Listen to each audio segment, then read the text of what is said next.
Hello, Telvanni here. I've been watching a lot of Grimro recently, and I thought I would share a science video of my own. I'll be linking his channel down in the description below, as he's a great source of informational videos on Atlas strategies. Alright, the primary focus of this video is going to be Breach.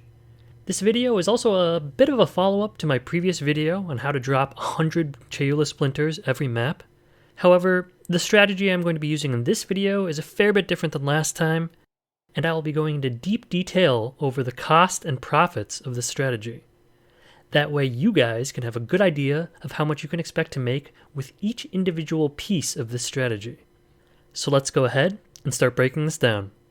When picking our map, I was torn between Strand and Cemetery. Strand is incredibly linear and open, however Cemetery is also quite open and gives us the potential to drop the Brothers' Stash, a single Divination card that can be exchanged for 5 Exalted Orbs.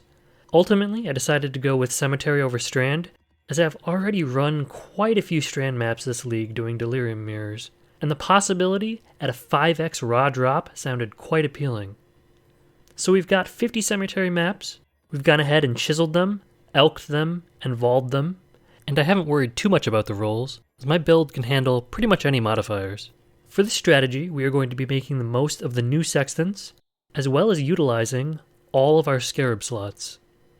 For our Scarabs, we are running Gilded Breach Scarabs to maximize the number of breaches in our maps. It was tempting to try and grab some Winged Breach Scarabs, however these are not really cost effective anymore, as Gilded Scarabs are around 1.5 chaos per breach, while Winged Scarabs have gone up in price significantly, and currently you will be paying about 6 chaos per 1 breach added to your map. Next, we will be running Gilded Legion Scarabs. Honestly, the main reason I am running Legion is that I have a Headhunter, and I enjoy zooming around with all the buffs from Legion. However, Legion traditionally has been very profitable, with many people reporting it to drop raw Exalted Orbs quite frequently. It also adds quite a few monsters to the map, which in turn means more drops, and at the time of this video, a full Legion set is still selling for around 90 chaos. For our third Scarab, we are running Polished Harbinger. With all of the Harbinger nodes on the tree this league, Harbinger is something I run basically on every map, as it is extra monsters, and they frequently drop Exalted Shards and Ancient Shards. For our final Scarab, we will be running Polished Divination Scarabs. Initially, I wasn't quite sure what to run. I didn't really want to add another league mechanic to my maps, as things like Expedition or Blight are rather time-consuming, and I am a bit burnt out from running 10-minute long maps after running all those super juiced Delirium Mirrors and 5-orb Delirium maps. So it was down to Cartographer or Divination Scarabs. I finally settled on Divination Scarabs, as this should theoretically double our chances at dropping a Brother's Stash. As I am recording this part of the video before I have actually run the maps, we'll have to wait and see if that pays off. For our Sextants, we are running an additional Breach. This is actually an incredibly cost-efficient Sextant, as it is about 1 chaos per 1 breach added to your map. Next, we are also running breaches in area belong to Chayula. This is probably the most important Sextant for this strategy, as it is going to convert every single breach we run into a Chayula breach, potentially leading to some incredible profits. For our third Sextant, we are running areas contain an additional Legion. These aren't too expensive, and synergize incredibly well with Gilded Legion Scarabs, as the effect of Gilded Legion Scarabs apply to every Legion encounter in the map, so you can expect to be seeing huge Legion packs and multiple generals every single map. For our final Sextant, we will be running the Harbinger Sextant, as it adds an additional Harbinger to our map, while at the same time increasing the number of shards all Harbingers drop. This will mean we will be getting more Exalted Shards and more Ancient Shards. Alright, on to the Atlas tree. As we are running Breach, Legion, and Harbinger, we are grabbing most of those respective nodes on the tree. Originally, I was going to path over here and grab these Breach nodes.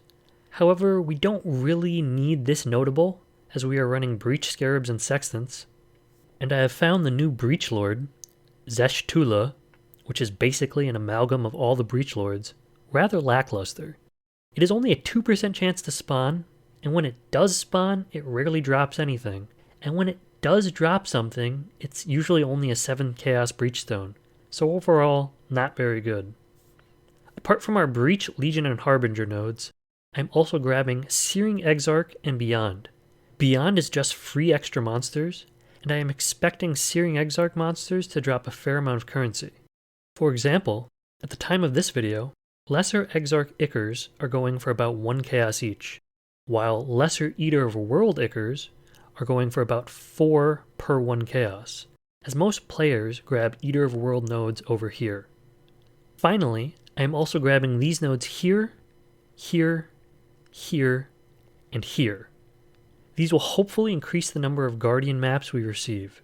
These points would honestly probably be better spent picking up another League mechanic, maybe like Expedition here, which would probably increase the profits per map.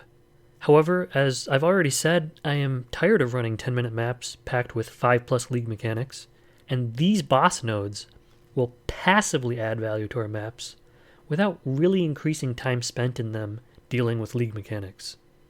Next up, let's take a look at our expenses, as we have quite a bit of investment going into this. However, I am fairly certain we will make a significant return on this. We bought our maps for a total of 100 chaos. Our chisels cost us another 16. Alchemy orbs cost 5. Vol orbs were 30.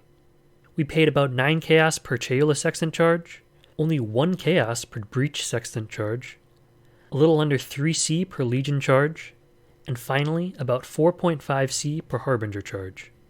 For our Scarabs, we paid about 6 chaos per each Breach, Legion, and Harbinger Scarab, and another 3 chaos per Divination Scarab. We will also be running Curex Harbinger Craft on our maps for an additional 4 chaos per map. This brings our total expenses to a whopping 2,263.5 chaos, or 17.7 Exalted Orbs at the current exchange rate. All that said, I am fairly confident going into this that we will make all of this back and then some. So with that out of the way, I'm going to go ahead and start blasting these maps, and I will see you on the flip side. Hello again. We are back. Something I noticed while I was blasting these maps is that clasped hands inside breaches are incredibly powerful. I think a lot of players often just ignore these as they can be a bit difficult to click on, and they think, I'm wasting my time opening these when I could just be killing more monsters. However, this is absolutely not the case, and you should definitely be opening them. I've gone ahead and cleared out a map of everything except breaches, so I can show you guys just how strong clasped hands really are. Alright, so let's go ahead and start this breach.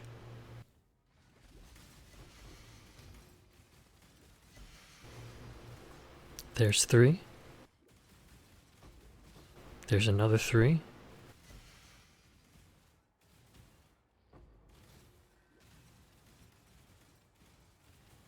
There's 1.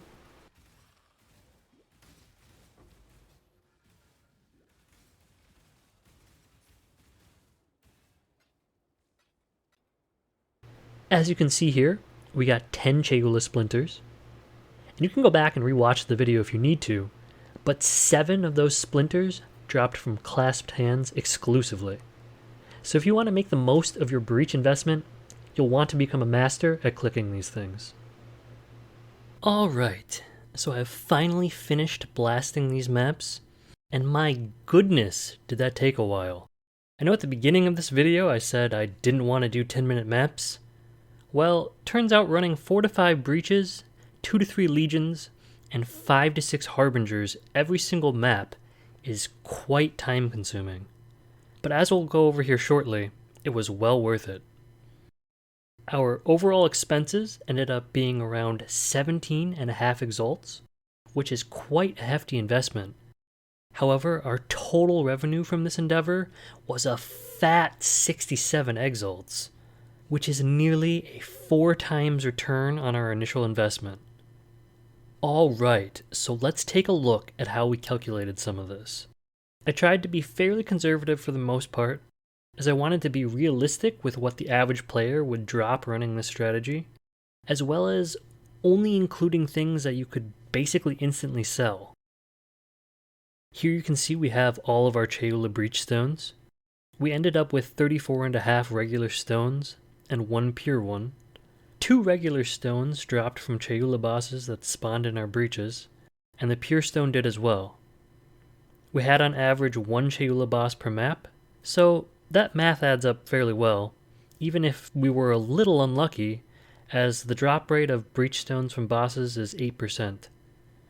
We also had 3 separate Skin of the Loyal drop. These varied in price from 15 Chaos to 1.7 Exalted Orbs. We also had quite a few Chosen Divination cards, which is almost enough for a full Skin of the Lord, and I factored these in to be about 4 Chaos each. Next up, we have our Legion tab. These are all of the emblems we dropped, as well as the 6 links we received from Geomancer incubators that dropped. I have recorded the value of these at 7C each, or the price of a divine. I did not include any unhatched incubators in the revenue for this video. However, I did include most of the random Chaos Orbs, stacked decks, and Scarabs we received from incubating done during our testing. If you're doing a Legion strategy, you should always be using the good incubators when you can, as the profits really do add up. Here we have our Harbinger tab. These are all of the currency items I have associated with running Harbinger on our maps. As Harbinger drops a disgusting amount of Chaos Shards, I have just calculated that half of all the Chaos Orbs we received while running this test can be attributed to Harbinger. Here we have our General Loot tab, which has everything else we are calculating.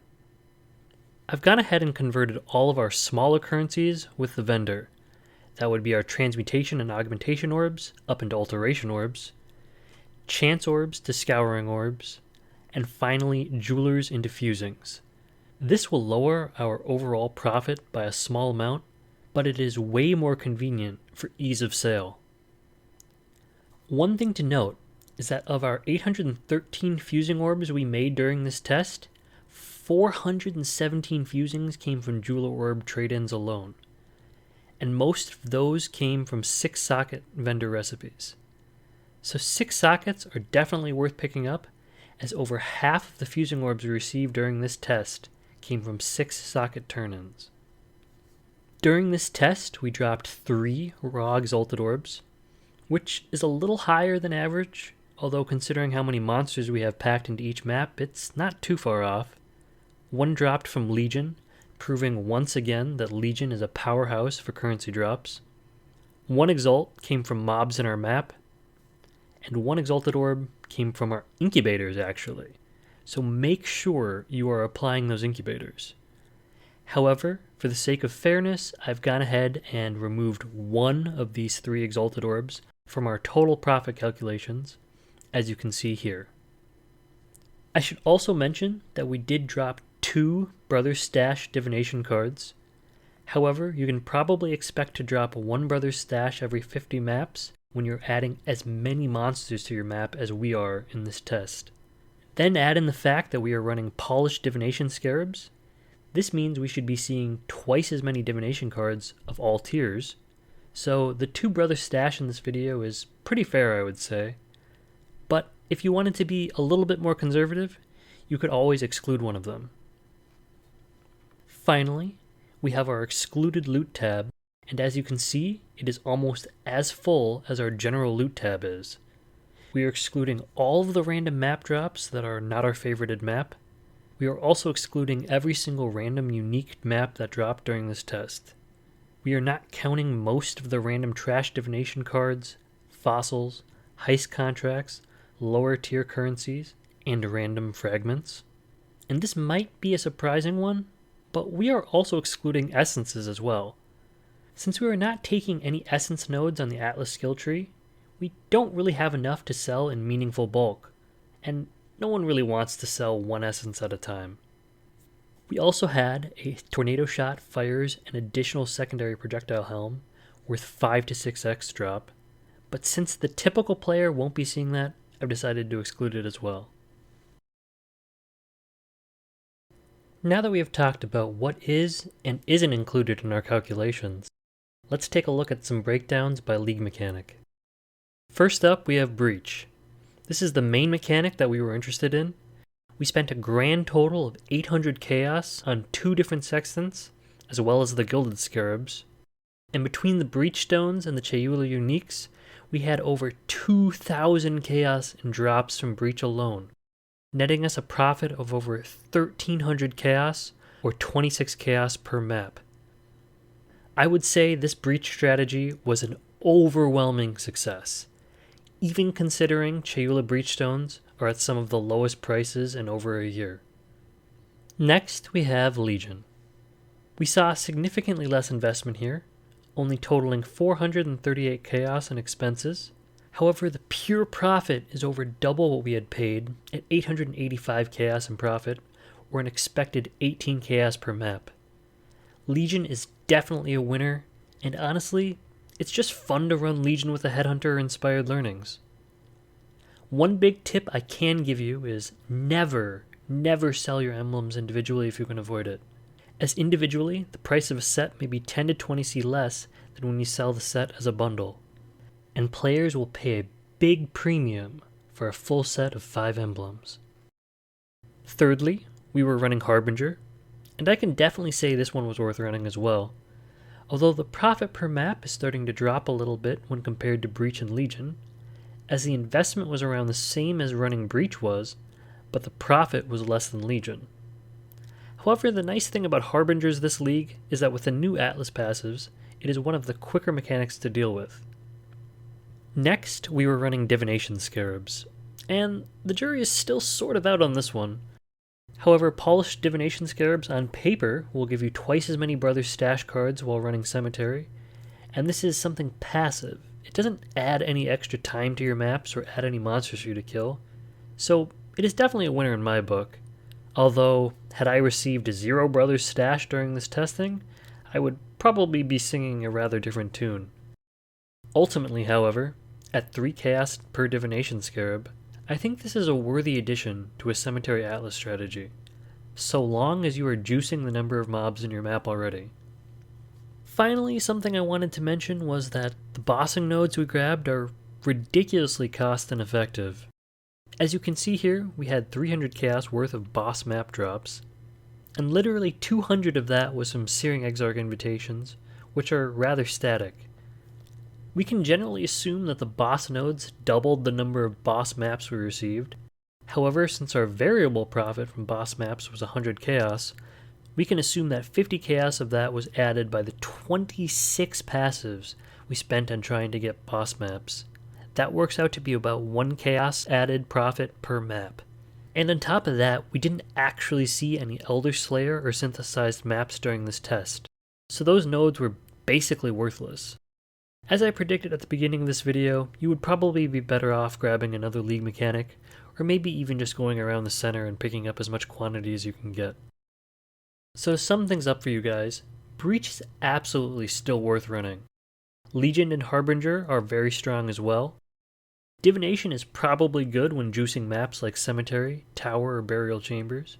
And ultimately, we ended up profiting nearly 50 Exalted Orbs in this 50 map test, or just a few chaos shy of 1 Exalted Orb per map.